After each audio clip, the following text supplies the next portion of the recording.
Good afternoon, everyone. Gabe Velazquez here with you, transparenttradesolutions.com on a Tuesday. Today's the 5th of December. Welcome back, everybody. I have a class coming up. I think it's going to be worthwhile talking about the various types of charts. Some people are confused. They use different styles of charts, whatever. There are appropriate times to use contract specific versus especially, some of these markets like energies that roll over every month. Also, the 10-year micro yield rolls over every month, and backwardation and contango creates these big gaps, especially on the grains. Also, you can see these massive gaps on the grain charts, and how do we actually play those, and which charts are appropriate at what time. So that's going to be on Thursday at 11 Pacific. So if you want to join me for that, it is a free class. Hopefully you guys can get something out of that. Okay. All right. So in terms of, let's get right into the charts. Really, it's just been a really just on the averages, just a lackluster kind of just meandering kind of market. Nothing dramatic here. When we look at the S&P, even today, we had the JOLTS number came out a little bit favorable, and we had a little bit of an initial pop and then just died off. And so overall, just looking at the technical levels, nothing really changed since I was with you on Friday. I mean, and I wrote over the weekend as well. By the way, subscribe to the newsletter. We've gone nowhere literally now in 2.5 weeks, which basically sets up for a big breakout, possibly Friday's non-farm payrolls. If we get a soft number, maybe that takes us to the next leg up, or we get a hot number that breaks us down. So it's really interesting. And maybe the old term parking the bus, maybe everybody's kind of just the people that were in some of these big gainers this year are essentially just kind of holding steady and not really wanting to take any more risk as they close out the year. However, most money managers have woefully underperformed the market because they've been caught on the wrong side of the market, starting from the beginning of the end of last year. Everybody was so bearish, and then at the peak in July, everybody got super bullish, and then you get the idea. So everybody's been caught off sides here recently, and so it's interesting to see how with only several weeks left in the year, whether we just kind of meander here. I do believe we're going to get some turbulence coming up here at the beginning of the year. Also, bond markets rallying. I mentioned that, bond markets rallying, the old adage, be careful what you wish for, because again, the long end of the bond market is really starting to rally hard. That generally is not a good thing. Bond market rallies are not, bonds rally because things are not great. Usually when you have a massive bond rally, especially on the long end, that's a safe haven trade. So it's going to be, and that was the big outlier today, is the 30-year actually had a really nice move. So I'll talk about that in a minute here.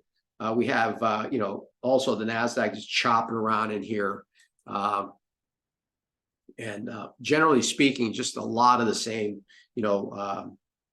The Dow did go parabolic, and it's kind of pausing here. It's actually near an all-time high. I think I mentioned this on Friday, with a parabolic move. But again, the standout was the 30-year.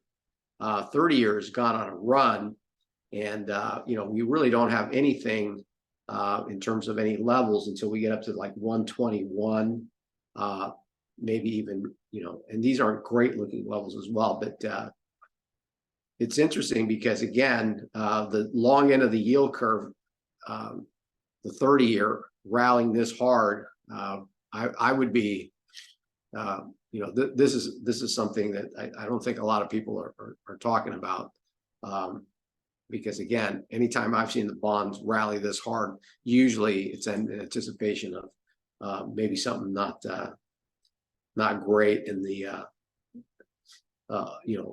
in the background. So it's going to be interesting to see if that actually pans out. Remember, bonds traditionally rally as a safe haven, especially on the longer end. So keep an eye on that. If the bonds continue to rally into the year end, be careful going into the new year, because I think that is also a forecast. I could be forecasting something again a little bit more bearish coming in. Not to say that it's obviously no guarantees in this business, but that is something I'm looking at right now. Yields on the 10-year also keep coming down. If they hold around 410, again, not a lot of great looking levels. Maybe 4 on the 10-year is the yield, and also the dollar starting to creep higher. So the dollar creeping higher, 30-year going up. That could be interesting kind of backdrop going on here. We do have Bank of Australia tonight and Bank of Canada later in the week.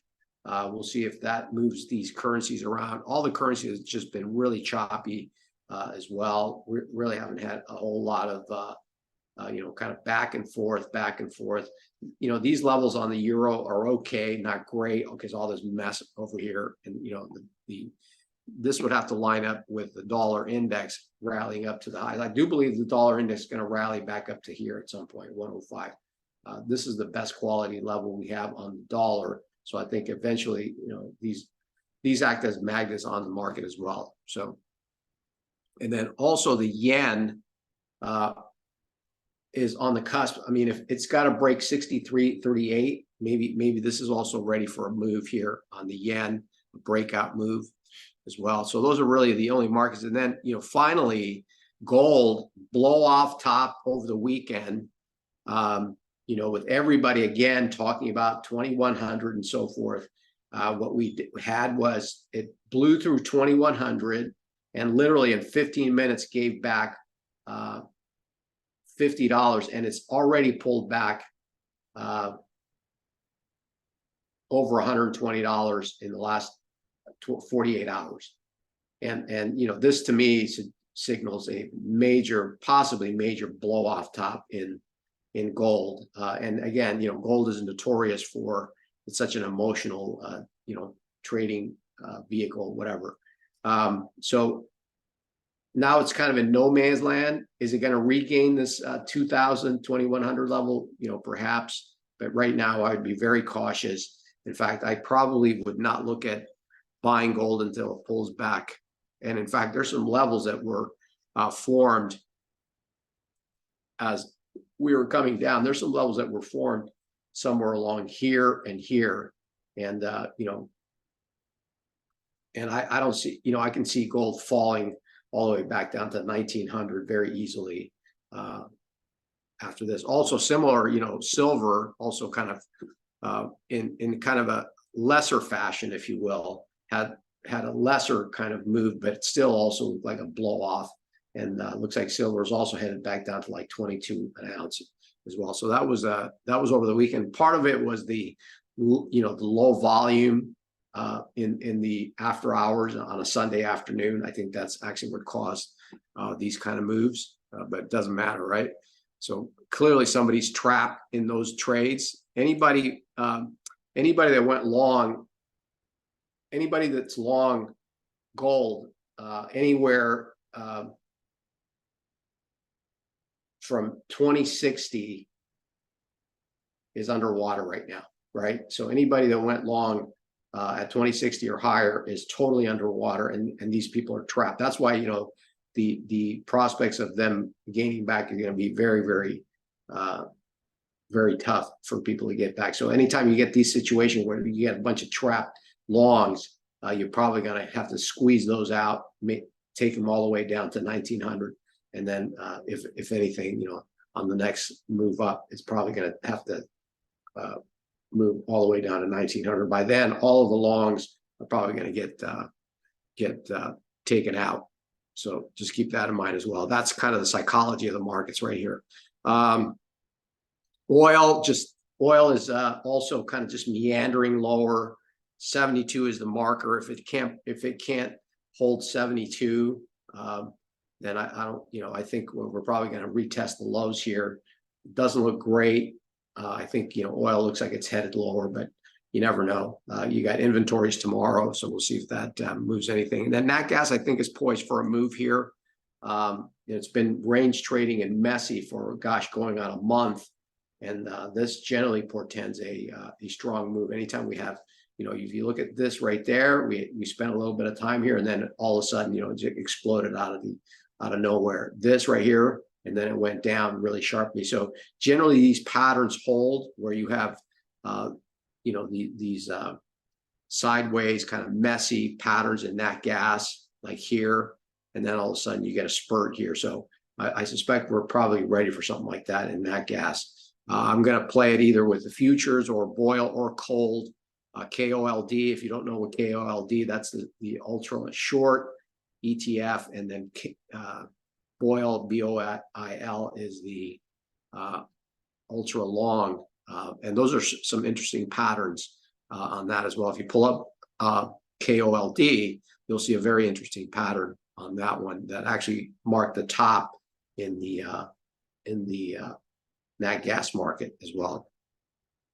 We have a big grain report on Friday. Soybeans, most all the grains, again, just similarly, just chopping around. It looks like corn may be ready for a breakout.